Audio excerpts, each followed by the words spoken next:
Mr. President, talking about China, I want to ask you about perhaps one of the biggest business stories and policy stories of the moment, and that is TikTok. You have called TikTok a national security threat. At one point, you said that their, quote, data collection threatens to allow the Chinese Communist Party access to Americans' personal and proprietary information. And yet it appears that you've now reversed your view on banning TikTok. Why is that? So I had it done. And then Congress said, well, they ultimately usually fail.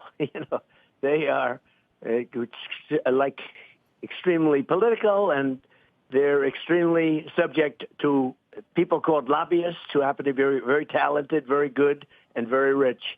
I could have banned TikTok. I had it banned just about. I could have gotten it done. But I said, you know what? But I'll leave it up to you. I didn't push them too hard because, let them do their own research and development. And they decided not to do it. But as you know, I was at the point where I could have gotten it done if I wanted to. I sort of said, you guys decide. You make that decision because it's a tough decision to make. Frankly, there are a lot of people on TikTok that love it. There are a lot of young kids on TikTok who will go crazy without it. There are a lot of users. There's, a lot of good, and there's a lot of bad with TikTok. But the thing I don't like is that without TikTok, you can make Facebook bigger. And I consider Facebook to be an enemy of the people, along with a lot of the media. What Facebook did with lockboxes, with the $500 million Zuckerbucks lockboxes that he put in. By the way, Facebook and Zuckerberg with the $500 million worth of phony lockboxes that he put on, some of them had 96% Biden votes in them, 96%. They were like just dumping ballots. It was a phony deal. I mean, I consider illegal, but they put people in jail when they spend. They put people in jail when they spend more than $5,600 in a campaign. They go to jail if they're $200. Look at Dinesh D'Souza. Right. They put him in jail over a couple of $100.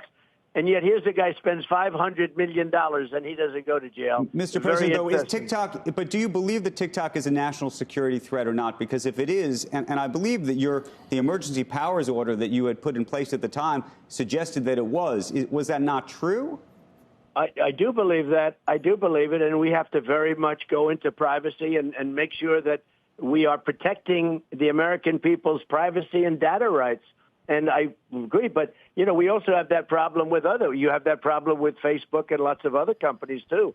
I mean, they get the information, they get plenty of information, and they deal with China, and they'll do whatever China wants. If you look at some of our American companies, when you talk about highly sophisticated companies that you think are American, they're not so American. They deal in China, and China, if China wants anything from them, they will give it. So that's a national security risk also. But when I look at it, I'm not looking to make Facebook double the size. And if you ban TikTok, Facebook, and others, but mostly Facebook will be a big beneficiary.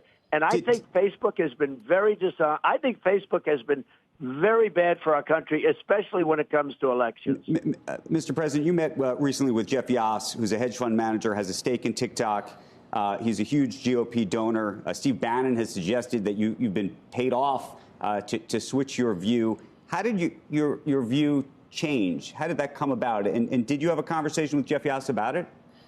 No, I didn't. I met with him very briefly. I made a speech, and I said hello to him and his wife, who's lovely.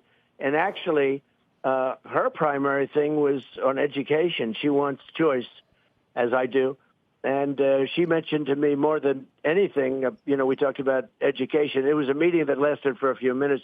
No, the only one I met was, I met them both. And, I don't think I ever met him before, but he never mentioned TikTok.